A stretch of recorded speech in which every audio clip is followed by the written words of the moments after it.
Hi, guys. I am back again with more Genesis. We are now in chapter 13, and we're going to cover this entire chapter. It's a short one, so hopefully, this one will go pretty quick and we'll be able to take some awesome, amazing things from it. So, we left off with Abram, his wife Sarai, and his nephew Lot out and about traveling in the way that God told Abram to, and everybody just went with them. And so they are just traveling through. They had stopped at Egypt. Things got a little wonky, but they are back on the road and they are moving smoothly again. And so we get to Genesis. It's still the first book of the Bible, the 13th verse, and we're going to cover verses 1 through 18. And it says, so Abram went up from Egypt. He left. He got out of there. He took his wife and all that he had and Lot with him, and they traveled. And as they traveled, they continued to move around and around. And in verse 2, it says that Abram was very rich in livestock, in silver, and in gold. He had cattle, he had silver, and he had gold. This man had money, he had possessions, he had people, he had lots and lots of things. He left his father's house. He packed everything up. He followed God, and along the way, he became a blessing. He was blessed and blessed and blessed with an abundance of things that would give him what he needed to be successful going forward. And so as they traveled, they went and they ended up making a circle, basically. So they traveled on, they made it through different towns, different areas, and then they end up back where they were, where his tent had been in the beginning, near Bethel. And this is the place where the original altar we talked about, when God made him a promise, he would worship God. He built an altar and he would worship. And so this is the place where the first altar was built. And that's where God had called him. So he heard from God when God said, hey, Abram, I want you to pack up everything you have, and I want you to leave your family's land, and I want you to travel. And he built an altar there. So he ends up right back where he was. And so he is there. It's him and his Lot. And it's him and Lot. And they both have amassed great wealth. They have great possessions. And in verse 6, it says that the land was not able to bear them. It couldn't support them. They had so much stuff. They were on top of each other. And they had so many things that their animals are fighting for the resources in this land. And so their servants, it's their job. It's my job to take care of Abram's sheep. It's your job to take care of Lot's sheep. I'm gonna make sure that all the sheep are taken care of. Instead of trying to make this work and have to balance out a lot of different issues when resources get slim, what they do is they say, hey, this is gonna be a problem. You got a lot, I got a lot, and it's only enough in the land for, it's not enough for everybody. So what we're gonna do is we're gonna separate. Because that way we don't have to keep fighting. And then we're also foreigners in this land that we're on. This isn't even the land of our people. My daddy doesn't own this. My granddad doesn't own this. So we still have to worry about the people in this area, the Canaanites and Perizzites who are living in this area that own this space and have these fields for themselves. And now we're draining their resources too. So that's going to create a problem. So before we have problems between each other, before it gets bad between the two of us, and before we start to become an issue for the people whose land we're in, let's just go ahead and separate. Not because I'm mad at you, not because I don't like you, but because we've outgrown the be together thing. It's time for you to go and not survive on your own, but live on your own. Like, you got enough that you need to take your family and go establish yourself.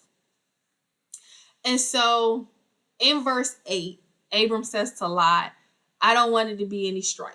I'm not mad at you. I don't want no problems with you. I think you great.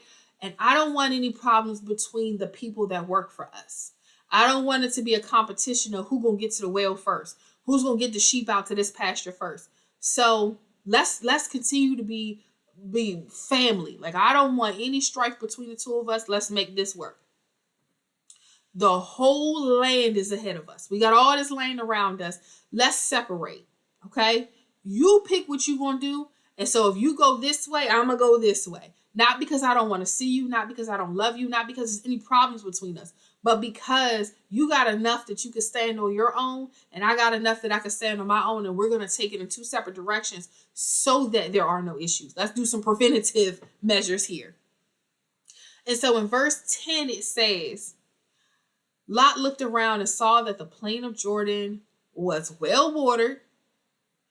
It looks good. It's beautiful and bountiful, and as plush and well irrigated as Egypt. And he wants to go that way. This is before God destroyed Sodom and Gomorrah. Sodom and Gomorrah, this destruction of this land, lots of people have heard about it. Sometimes we know when we don't know the full story. But this happened before that time. So this land is beautiful. It's plentiful. It looks good. And so he says, I'm going to go there. I'm going to go this way. And so what Abram does is lets him pick first. Just to let him know, there's no problem here. I want you to have the best. Whatever you determine is the best, I want you to have that, because I know the blessing is on me. I know wherever I go, God is going to go with me. He's going to bless me. He's going to bless what I have. And the land itself is going to be blessed because of me. So I'll take whatever it is you don't want, because I want you to make sure you have the best. Not because I want to be, you can't come back later saying I ain't give you. I really want you to be blessed. So I want you to have what you want to have. And so Lot chooses, and he chooses the land that's the plains right outside of Sodom and Gomorrah. And he moves that way. He sets up and he moves his tent, his home that he builds. He's going to build very, very close to Sodom, like right into Sodom. And it says in verse 13 that the people of Sodom were wicked and great sinners against the Lord. Literally, from the moment he moved in, it was bad. He picked the right place. If you've ever seen one of them places that is absolutely beautiful, they have all the amenities you want.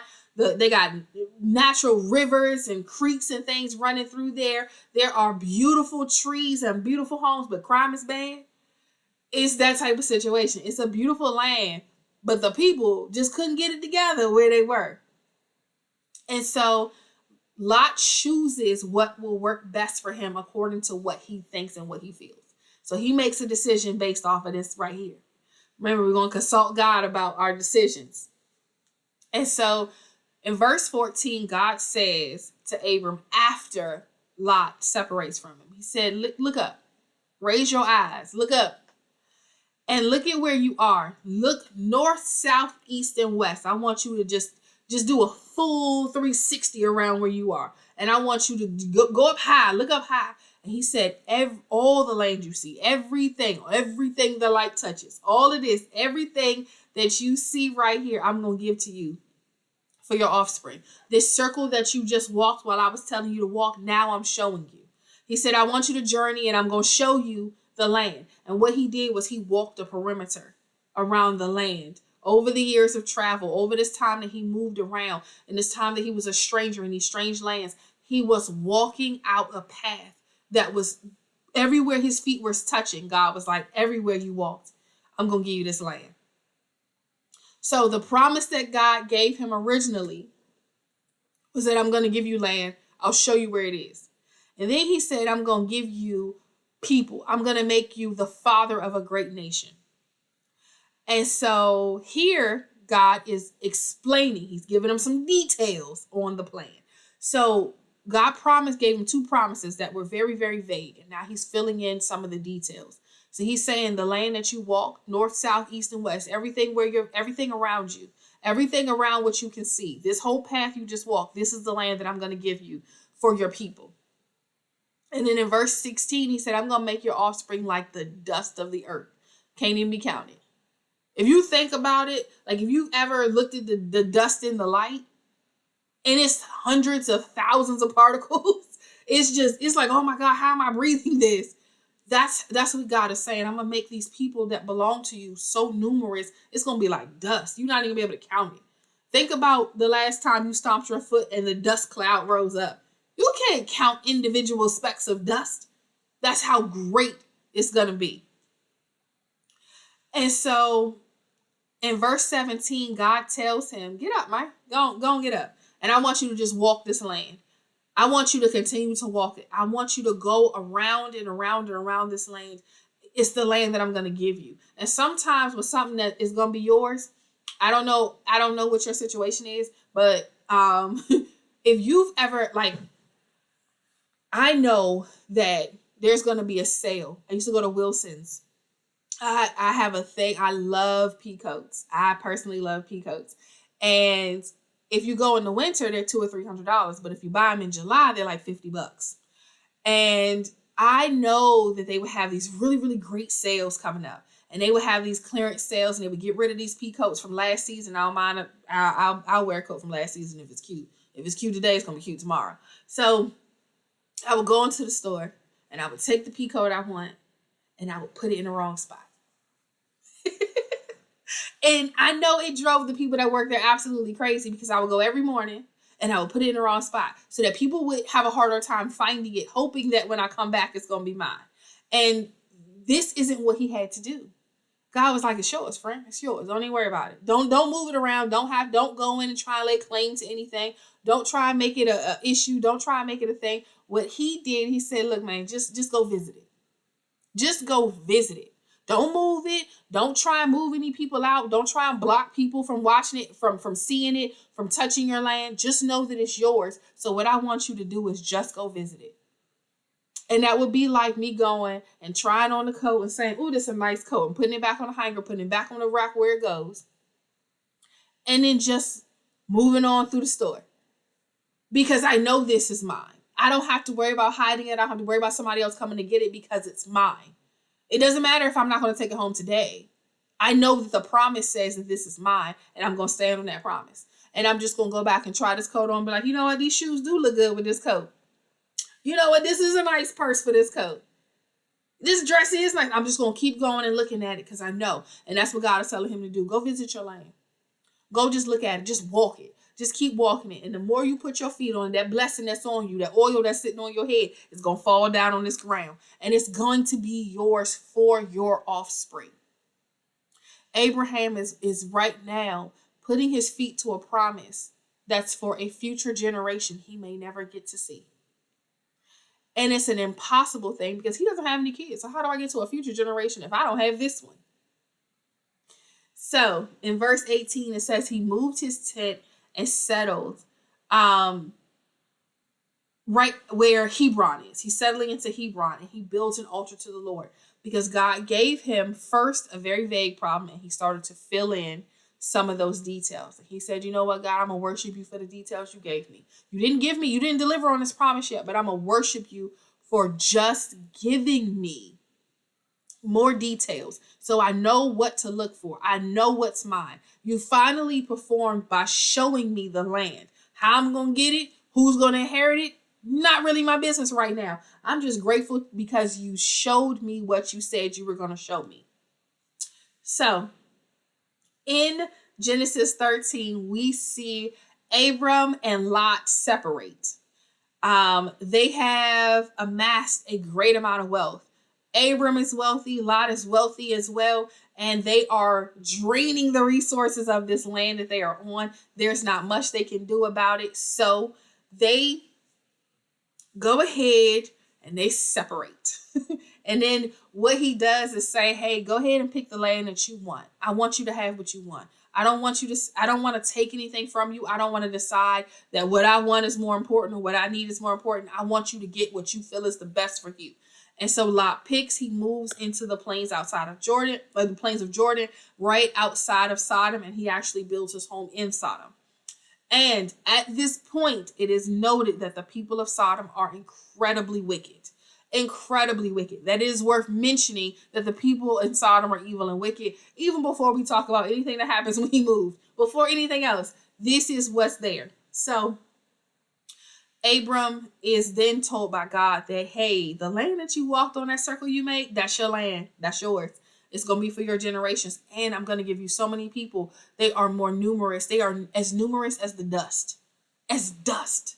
That's a whole lot of people from somebody right now who has 0 children. He can't even see a future generation being a possibility. And he worships God for coming through for him. So I want us to trust God for the impossible. And when God fills in the details, don't decide that means, oh, I got to jump and run. It's time now. I want us to say, thank you, Lord, for giving me just a little bit more of your plan, for trusting me with a little bit more knowledge. And I thank you for filling in the holes. And I'm waiting with anticipation for the promise to be fulfilled. You guys have a fantastic week.